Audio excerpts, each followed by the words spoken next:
नमस्कार साथियों, स्वागत है आप सभी का सत्या एक्सीलेंट यूट्यूब चैनल पे। आज की डेट में आपको बताने वाले हैं IT first year electrician trade का पेपर, जो कि पिछले साल का पेपर किस तरह का था और कौन से क्वेश्चन पूछे गए थे।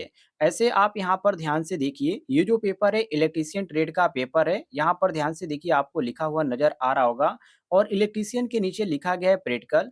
और ये जो प्रैक्टिकल है आईटीआई फर्स्ट ईयर का है, जो छात्र 2 साल का आईटीआई का कोर्स कर रहे हैं उनके लिए मोस्ट इम्पोर्टेंट है।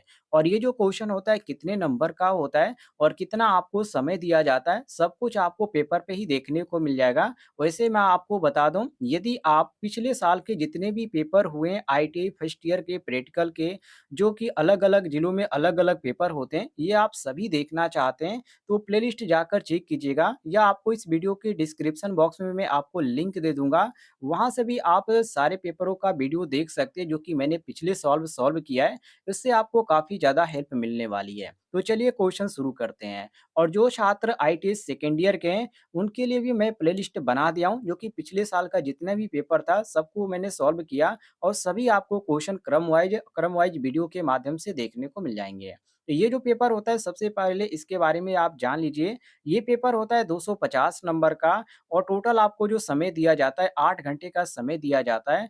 और इसमें आपको सभी क्वेश्चन करना अनिवार्य होता है। और क्वेश्चन जो दिए जाते हैं साथियों, केवल 3 क्वेश्चन दिए जाते हैं, जो कि पहला क्वेश्चन आप यहाँ पर देखिए, दूसरा क्वेश्चन यहाँ पर देखिए और यहाँ पर तीसरा क्वेश्चन आपको देखने को मिल रहा है।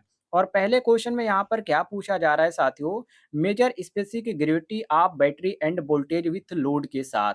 मतलब कि यहाँ पर लोड के साथ जो यहाँ पर आपसे कहा जा रहा है कि उपयुक्त उपकरण का उपयोग करके लोड के साथ बैटरी का और वोल्टेज का विशिष्ट गुरुत्व को मापें। और ये कितने नंबर का है साथियों? तो ये आपका 50 नंबर का क्वेश्चन है। और यहाँ पर देखिए, पहला क्वेश्चन तो ये आपका कह दिया कि जो उपकरण है उसका उपयोग करके लोड के साथ बैटरी और वोल्टेज के विशिष्ट गुरुत्व को मापें। लेकिन अब यहाँ पर ए ऑप्शन में देखेंगे तो आपसे कुछ अलग ही कहा जाएगा, इसका स्केच बनाने के लिए कहा जाएगा। और यहाँ पर बी नंबर में आप पढ़ेंगे तो जो यहाँ पर कहा जा रहा है कि right the required tools instrument, मतलब कि जो भी यहाँ पर इंस्ट्रूमेंट आपने प्रयोग किया, इस प्रयोग को बनाने में जो प्रैक्टिकली आपने किया उसमें किस किस चीज़ की ज़रूरत पड़ी, वो सभी चीज़ें आपको लिखना होता है। और सी नंबर में यहाँ पर कहा जा रहा है, इसमें ध्यान रखिए, इसमें कहा जा रहा है कि test speak gravity of battery and voltage with load using. कहने का मतलब ये है कि यहाँ पर साफ तौर पे ये चीज़ें कहा जा रहा है कि जो आपने यहाँ पर प्रयोग किया वो सफलतापूर्वक आपका परीक्षण हुआ या नहीं, ये आपको लिखना पड़ेगा। तो जब आप इसका प्रयोग लिखते हैं तो वहाँ पे जो रिजल्ट आप हेडिंग दागते हैं, उसी में आपको लिखना होता है। तो चलिए मैं आपको सबसे पहले इसके बारे में बताता हूँ क्या आपको लिखना है। तो सबसे पहले यहाँ पर क्या चीज़ें यहाँ पर कह रहा है, तो सबसे पहले यहाँ पर ये चीज़ें कहा जा रहा है कि बैटरी और उसके इलेक्ट्रोलाइट के विशिष्ट गुरुत्व का परीक्षण करने के लिए उपकरणों का रेखाचित्र बनाएं, जो कि ऑप्शन में ए में यहाँ पर कहा जा रहा है। तो सबसे पहले आपको प्रयोग में क्या लिखना होता है, चलिए मैं आपको बता देता हूँ।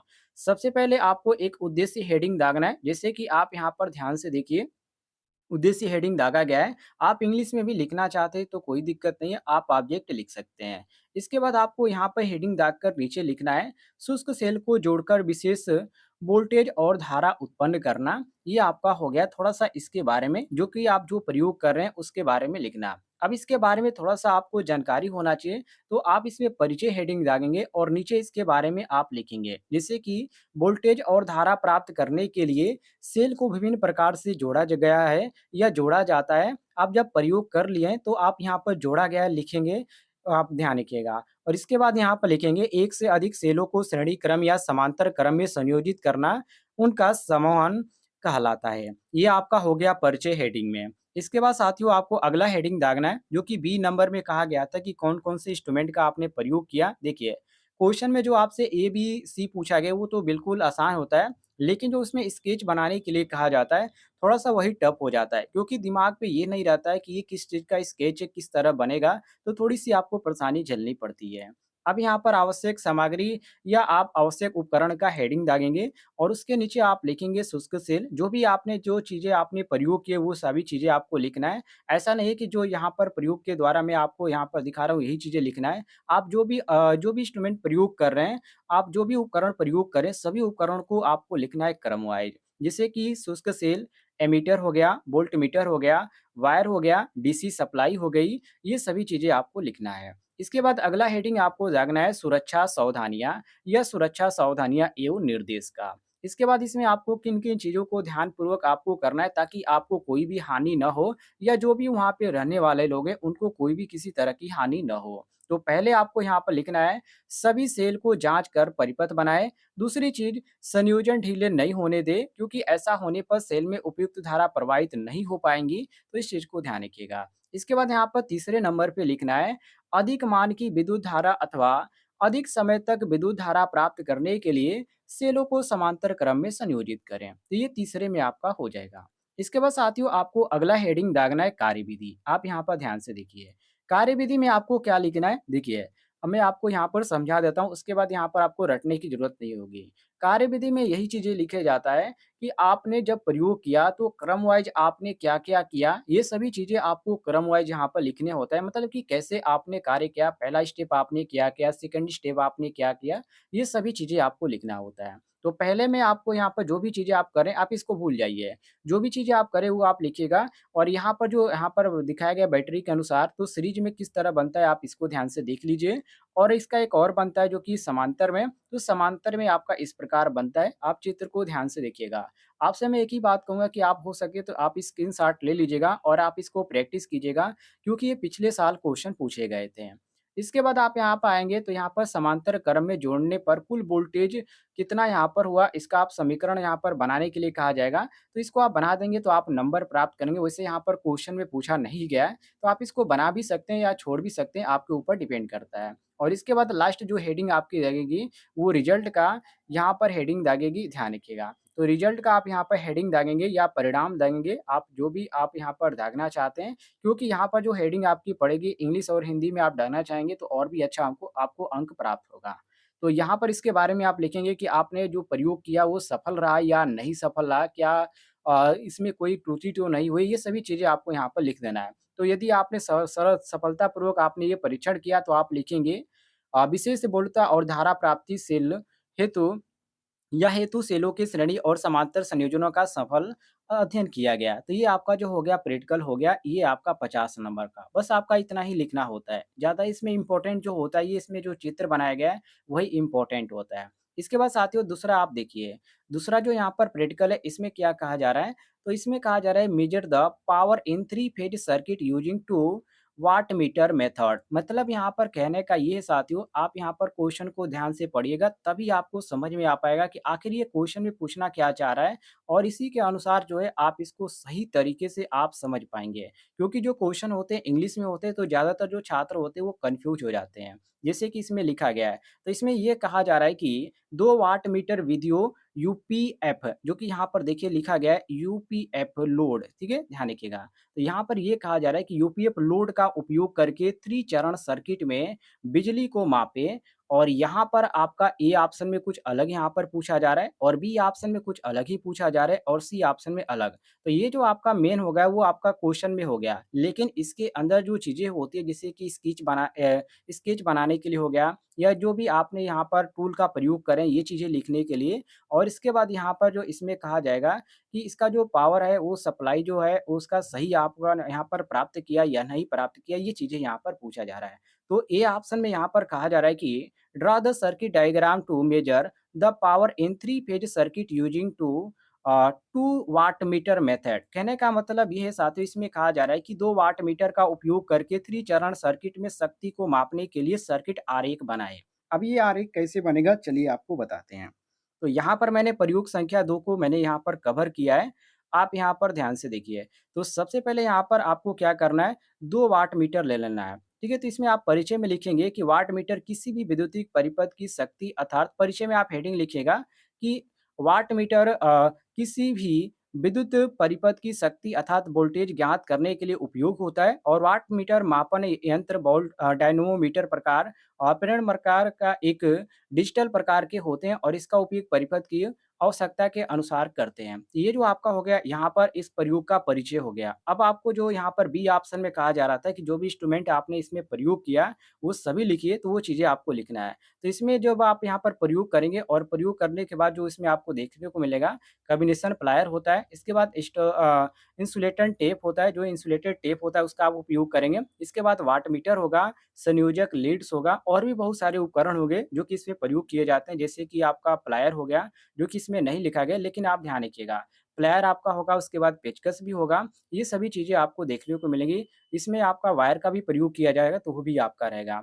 और जो भी आप यहाँ पर वाट मीटर भी आपका रहेगा, तो इसको भी ध्यान रखिएगा। तो ये चीज़ें आपकी जो हो गई आवश्यक उपकरण और सामग्री में हो गई। अब साथियों आपको यहाँ पर करना क्या है, सुरक्षा एवं सावधानियाँ आपको हेडिंग दागना है। और जैसे आप सुरक्षा और सावधानियाँ हेडिंग दागेंगे, तो इसमें किन चीज़ों को आपको ध्यान में रखना है प्रयोग करते समय देखिए, जैसे कि कनेक्शन कसे होने चाहिए, अन्यथा परिणाम प्रभावित हो सकता है। और दूसरे नंबर में यहाँ पर कहा जा रहा है कि रीडिंग सावधानीपूर्वक ले त्रुटिपूर्ण रीडिंग परिणाम को प्रभावित करेगा, मतलब कि सही रिजल्ट नहीं निकल कर आएगा। ये चीज़ें आपको सुरक्षा और सावधानियाँ में लिखना है। इसके बाद कार्यविधि में आप लिखिए किस तरह आपने प्रयोग किया, ये सभी चीज़ें आपको लिखना है। इसके बाद आप जो डायनेमोमीटर का प्रयोग कर रहे हैं या जो आप इसमें डायनेमोमीटर या वाट मीटर का जो प्रयोग करें, उसको आप लिखिए। वैसे यहाँ पर वाट मीटर की बात की गई है, जो कि प्रयोग में यहाँ पर डायनेमोमीटर दिया गया है। तो डायनेमोमीटर को आप छोड़ दीजिएगा, सीधा आप डिजिटल वाट मीटर पे आ जाइएगा। और वाट मीटर का साथियों जो यहाँ पर बनता है चित्र आपके सामने दिखाई दे रहा है, इस तरह कुछ आपका बनता है। आप इसको ध्यान से देख लीजिएगा, आप ऐसे बनाएँगे तो आपका यहाँ पर जो है फिगर सही तरीके से बन पाएगा। इसको आप स्क्रीनशॉट कर लीजिए सभी लोग, इसको आप कर लीजिएगा और इसके बाद आप इसका प्रैक्टिस कीजिएगा। अब इसके बाद अगला जो हेडिंग आपका बनेगा रिजल्ट का, परिणाम का, आपने प्रयोग कैसे किया, आपका सफल रहा या नहीं सफल रहा, ये चीज़ें आपको लिखना है। तो आपको सिंपली लिखना है वाट मीटर का अध्ययन करके परिपथ में इसका उपयोग सफलतापूर्वक किया गया। तो ये जो आपका प्रयोग है ये सफल हो गया। ये आपका हो गया प्रयोग संख्या 2, ठीक है? ये आपका हो गया साथियों प्रयोग संख्या 2। अब इसी तरह आप आ जाइए यहाँ पर प्रयोग संख्या 3 में। प्रयोग संख्या 3 में आ जाएँगे साथियों। अब देखिए प्रयोग संख्या 3 में क्या आपसे पूछा जा रहा है, तो आप स्क्रॉल करते हुए ऊपर आ जाइए पेपर पे देखिए। यहाँ पर साथियों मैं थोड़ा-सा मोबाइल के द्वारा मैं आपको पढ़ा रहा हूँ क्योंकि मेरे पास यहाँ पर लैपटॉप और भी व्यवस्थाएँ नहीं है जिसके कारण यहाँ पर थोड़ी-सी प्रॉब्लम होती है। फिर भी आप यहाँ पर समझने का प्रयास कीजिएगा। इसमें यहाँ पर कहा जा रहा है तीसरे नंबर पे वेरीफाई एसटी और एलटी हाई टेंशन और यहाँ पर लो टेंशन की बात कर रहा है कि terminals of single phase transformer and जो यहाँ पर कहा जा रहा है कि जो इसमें जो ट्रांसफार्मर की बात की गई सॉरी टर्मिनल्स की बात की गई है और यहाँ पर हाई टेंशन और लो टेंशन की बात करी है, उसके अंतर्गत यहाँ पर कहा जा रहा है इसको सत्यापित करने के लिए, जो कि transformation ratio by volt meter, देखिए वोल्ट मीटर मेथड के द्वारा इसको यहाँ पर सत्यापित करने के लिए कहा जा रहा है कि एकल चरण ट्रांसफार्मर के एसटी और एलटी टर्मिनल को सत्यापित करें और परिवर्तन अनुपात की गणना करें। और ये किस विधि से, तो यहाँ पर वोल्ट मीटर मेथड के अंतर्गत आपको करना पड़ेगा। और इसमें आपका ए ऑप्शन में कहा जा रहा है कि draw the circuit to verify ST और LT terminals of single phase transformer and to find out the transformation ratio by voltmeter method. तो वही क्वेश्चन यहाँ पर दोबारा रिपीट किया है। वही आपका होगा कि एकल चरण ट्रांसफार्मर के एसटी और एलटी टर्मिनल को सत्यापित करने और पता लगाने के लिए सर्किट बनाएँ। तो इसको आपको सर्किट बनाना है और इसके बाद यहाँ पर बी नंबर में कहा जा रहा है जो भी इंस्ट्रूमेंट आपने प्रयोग किया वो सभी चीज़ों को आपको लिखना है। और यहाँ पर सी नंबर में कहा जा रहा है वेरीफाई एसटी और LT terminals of single phase transformer and और यहाँ पर transformation ratio by voltmeter method. कहने का मतलब यहाँ पर ये कि एकल चरण ट्रांसफार्मर के एचटी और एलटी टर्मिनल को सत्यापित करने की बात कर रहा है और परिवर्तन अनुपात की गणना करने की बात कर रहा है। और कौन सी विधि के द्वारा, तो यहाँ पर देखिए वोल्टमीटर मेथड लिखा गया है, तो वोल्टमीटर विधि के द्वारा यहाँ पर करने के लिए कहा जा रहा है। ये आपका हो गया क्वेश्चन नंबर 3। तो चलिए क्वेश्चन नंबर 3 को देखते हैं फटाफट, इसको आपको ऐसे कर पाएँगे। तो क्वेश्चन नंबर 3 आपका शुरू होता है यहाँ पर, जिसमें यहाँ पर सिंगल फेज की बात किया गया है। तो यहाँ पर एक आप लेंगे सिंगल फेज ट्रांसफार्मर को समांतर क्रम में लगाकर इसको आप प्रचलित करेंगे। ये आपका उद्देश्य हेडिंग में रहेगा। इसके बाद यहाँ पर आप परिचय में लिखिएगा, इसके बारे में थोड़ी-सी जानकारी आप लिख दीजिएगा, जो कि स्क्रीन पे जो यहाँ पर लिखा जा रहा है आप इसको स्क्रीनशॉट कर लेंगे तो भी अच्छा रहेगा। या आप जो भी बुक यहाँ पर पढ़ रहे होंगे प्रैक्टिकल का उसमें भी देखेंगे तो आपको ये प्रयोग देखने को मिल जाएगा। तो जैसे मैंने आपको ऊपर बताया सेम आपको हेडिंग दागना है और बाकी चीज़ें तो आपको यहाँ पर याद करने की ज़रूरत है और इसको समझने की ज़रूरत है। और जो आप प्रयोग करेंगे वो चीज़ें आपको कार्यविधि में लिखना है और सबसे जो ज़रूरी चीज़ें होती है वो आपका होता है यहाँ पर फिगर। तो फिगर को ध्यान से देखिएगा, इसमें जो आपका फिगर आता है साथियों ये आपका ज़्यादा नंबर इसी पे मिलता है। तो ये आपको बनाना ज़रूरी होता है। बाकी इसमें और भी कुछ चीज़ें नहीं होता है और डायरेक्ट आपका रिजल्ट यहाँ पर हेडिंग दागेंगे और इसमें जो भी आपने प्रयोग किया है वो सफलतापूर्वक हुआ या नहीं इसको लिखकर आप समाप्त कर देंगे। उम्मीद है आपको जानकारी पसंद आई होगी, तो इस वीडियो पर एक लाइक कीजिएगा और चैनल पे नए होंगे तो चैनल को भी सब्सक्राइब कर लीजिएगा।